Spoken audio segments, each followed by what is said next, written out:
Oh, hi, Heaven. How are you? Thanks for joining. Yeah, absolutely. Heaven is going to be talking about the Solar United Neighbors of Florida. So take it away, Heaven. Unmute. Thank you. I had to have somebody unmute me.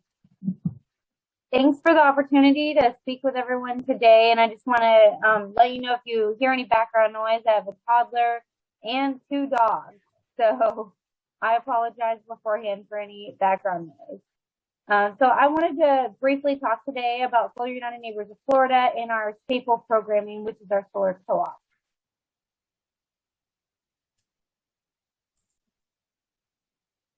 So we are a national 501c3 nonprofit, and we organize co-ops, which are bulk purchasing groups or solarized campaigns, they're also called. And this is our staple programming to help fulfill our mission, which is to help homeowners and small businesses go solar. So whenever we are talking about going solar or utilizing solar energy, we're talking about solar energy that produces electricity for your home. So I do have to clarify that because here in Florida, we've actually been really early solar adopters of solar thermal, which is the meshy looking, like screen looking thermal that solar that goes on your roof and is used to heat your pool. So whenever we're talking about solar, we're actually talking about solar that powers your home. And that's like the glass panels. So Solar United Neighbors, like I said, we're a national nonprofit. Our mission is to help people join together, go solar, and fight for their energy rights. We believe that rooftop solar is the cornerstone of the energy revolution and is the cleanest and fastest path forward for a just energy transition. We like to say that we're a community of people building a new energy system with rooftop solar at the cornerstone. We got started in 2007 in DC because of two 12-year-old boys who saw an inconvenient truth and helped their parents form the first ad hoc co-op, and then that bloomed into our organization. Here in Florida, we got started in 2015 because of a League of Women Voters volunteer in Orange County, and she had what she calls a driveway moment. So that's her in the white cardigan in the picture. She heard our story on NPR and just sat in her driveway after she got home listening to it and couldn't get out of her car. So she started calling DC and saying, hey, you really need to bring this program to Florida. At that point, we were just in the Midwest and Mid-Atlantic. So she was really instrumental in getting them to actually expand to Florida, and we officially launched our Florida program in 2016. So just since 2015, when we had our first pilot, to now we've had 67 co-ops literally across the state. We've helped people all the way out in Escambia County, so Pensacola go solar, and are currently helping people in Key West go solar. We've educated over 1,400 homeowners directly about solar through our presentations. Helped install 18 megawatts of solar across the state. And this is distributed solar. It's not a big solar farm somewhere. This is owned by homeowners and small businesses. Almost 2,000 people have went solar through our programming, and then far more outside of our programming. And this has resulted in over $41 million being stimulated in the local economy. And as you can see, a lot of carbon offset as well. So like I said, Solar Co-op is a solarized campaign. It's our staple programming. It's really just a group of neighbors going solar together. So it's usually within one county or sometimes multiple counties if they're close by each other. And it's over a specific time frame. So there's a launch, an open period where people can join. It's completely free to join.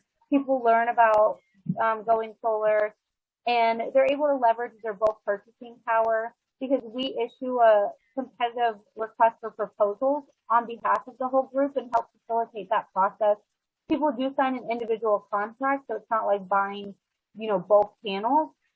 but the installer is able to offer a better price for high quality equipment because they know where everyone's located and have a group of educated people who are being supported throughout the process.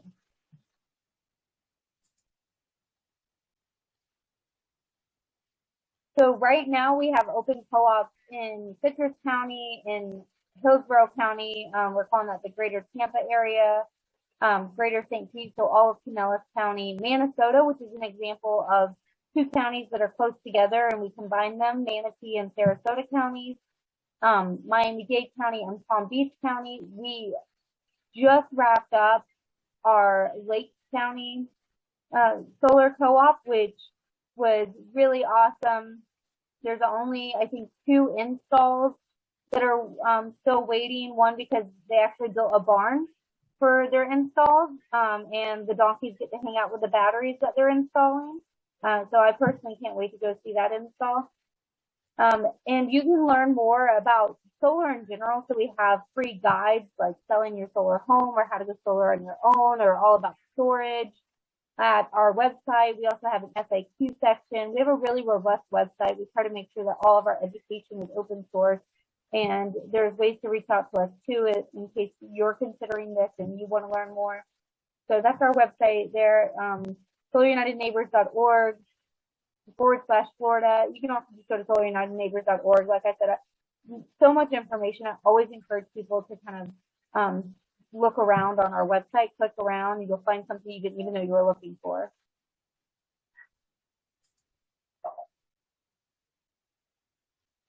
So I know that I don't have too much time, so I think I kind of already covered this, that when we are talking about solar, we're talking about powering your home, not necessarily heating your pool, although you can power a heat pump.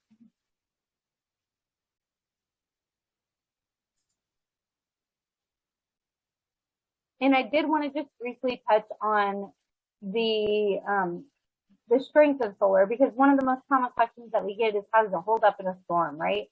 So solar is made from tempered glass. It's equivalent to about 2-car windshields. It is hail rated. It's rated for hurricanes. When we say that, what we mean is it's rated for down pressure. It's also rated for uplift, and the whole system is engineered. So these are highly qualified systems that go through several fiery hoops before they're placed on someone's home. They have to meet National Electrical Code requirements. They're all UL stamped.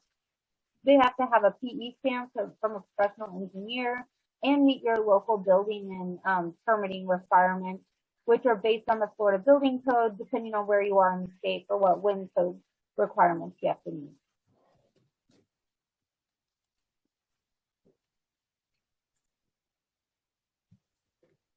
And the system's not just your panels, but also your inverter and racking. There are a bunch of different inverters out there. So we have a lot of information on our site to help you kind of know the differences between them. And then racking systems, we also have information on our website about roof types, because we get this question a lot too. Do I have the proper roof type for solar? And generally, unless you have a slate roof, the answer is yes. There are different racking systems that have been approved with weatherproofing methodology for basically any roof type. And if you have like a standing seam metal roof, it doesn't mean to penetrate your roof, it can just clip on. So this is probably the most important thing that I can tell anybody who's thinking about going solar. There's really, I like to say 3 S's that you need to consider. One is shading. You need to have little to no shading. And then the second is space. You say you should have about 250 square feet of uninterrupted space. So no chimneys or other things. Even if that's on multiple roof planes, you can add those up. And then the last is south. You really want to have some type of south orientation. East and west can also work. North is not really recommended. There are some situations where maybe you have a flat roof and things can be pitched on a north facing section, but generally you're looking for a south or east or west facing roof.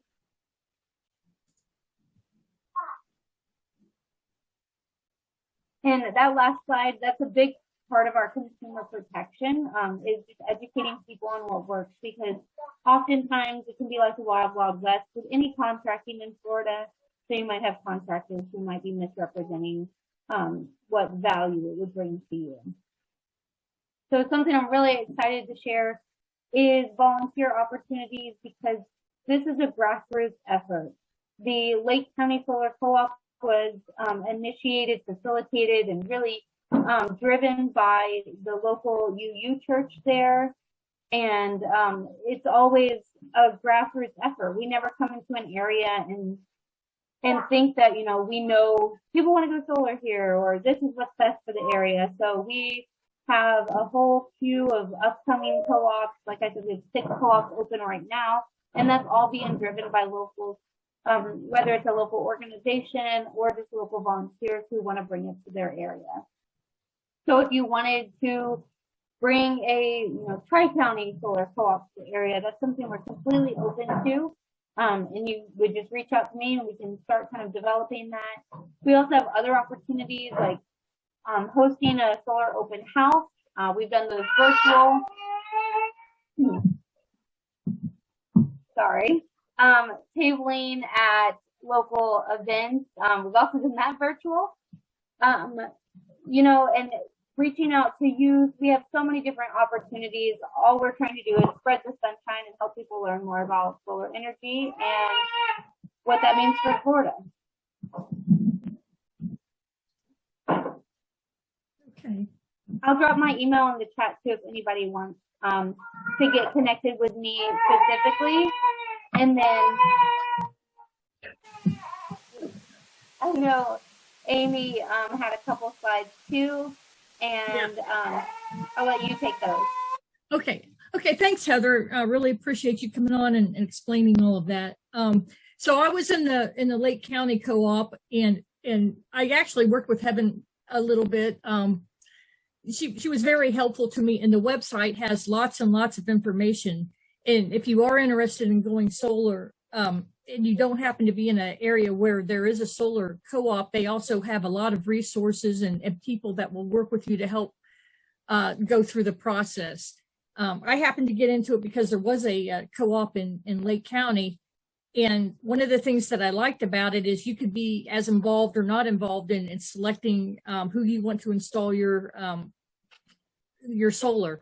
In my case, I really didn't have a lot of time to do all the research. And so I was kind of happy to let all the people that were interested in doing that, they formed a group, and I don't know exactly how it worked. I imagine they met through Zoom or something, and they went through, all kinds of things. They asked everybody what was important, like, is the price important? There were just a bunch of questions like that. And is there any kind of warranty and things like that? So the other thing I wanted to mention was, Lake County just did this and it was great, but I don't know about Marion and Sumter County. It didn't look like it was on their current list. So I guess, if you were interested, the best thing would be to contact Heaven or get on the website and contact somebody and find out when they might be doing something like that, or try to maybe do the install yourself with some help. But the biggest thing about this, doing it with a co-op, is they get so many people that are going to buy into it, and it really reduces the cost of the solar. So that's, of course, was a big deal for me. Solar's not really cheap, but in the long term it is. So I was just going to throw up I got my very first electric bill from Duke here. And you can see down here in the left-hand corner, this was a normal amount for me, $171. And my next amount for the next month, after I had a whole month of solar, it was $2.35. I think I had a little bit of a credit on there with my previous budget billing, so it was still only $8.55 total. And I'm still paying for the solar. I kind of put it on my credit card. But, I can pay it off as much as I want. And by the time it's paid off, I'm still going to be getting these really low, these really low bills for my electric. So, and the other thing I wanted to show you is up at the top, it has a net metering summary. So what happens there is if you produce more electric, than what you used, it kind of gets credited back to Duke, and then that's applied to paying off some of your electric in the future.